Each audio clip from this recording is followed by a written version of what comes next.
Friends, আজকে আমি একটা গুরুত্বপূর্ণ বিষয় নিয়ে এসেছি। আজকে আমি ভাবছি যে তোমাদের একটি ক্লাস করাবো, গ্রামারের ক্লাস। তো ঠিক আছে, শুরু করি।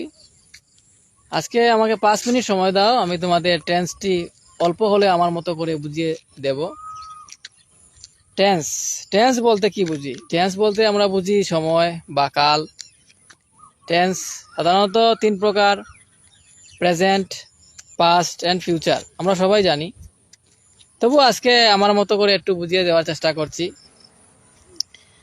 প্রেজেন্ট টেন্সের মধ্যে দেখো 4 প্রকার আছে, 4টি ভাগে বিভক্ত: প্রেজেন্ট ইনডেফিনিট, প্রেজেন্ট কন্টিনিউয়াস এবং present perfect continuous tense.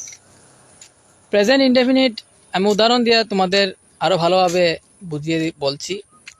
Present indefinite যেমন আই গো বা ইউ গো, হি গোস। এখানে দেখো আমি বললাম আই গো বা ইউ গো, কিন্তু হি গোস। এটা বুঝতে হলে তোমাদের বুঝতে হবে পার্সন 3 প্রকার: ফার্স্ট পার্সন, সেকেন্ড পার্সন এবং থার্ড পার্সন। ফার্স্ট পার্সন হওয়ায় আই গো, যেমন আমি; সেকেন্ড পার্সন ইউ গো, তুমি; এবং থার্ড পার্সন হি, মানে যার বিষয়ে বলা হয় সে হলো থার্ড পার্সন। যে বক্তা স্পিকার সে হলো ফার্স্ট পার্সন, যে শ্রোতা লিসেনার সে হলো সেকেন্ড পার্সন, এবং যার বিষয়ে বলছি সে হলো মানে সে, রাম, শ্যাম, যদু, মধু।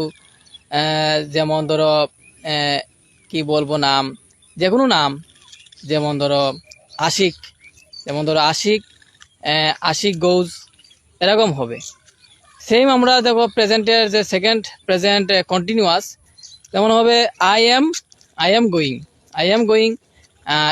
ইউর জায়গায় হবে ইউ আর গোয়িং, এবং তার বিষয়ে বললে ছেলে হলে হি আর মেয়ে হলে she he is going to school, এরকম হবে। I am going to school, you are going to school, she is going to school.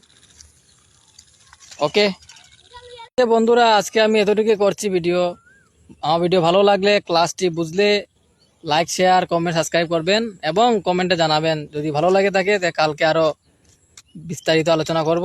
Okay, by, thank you.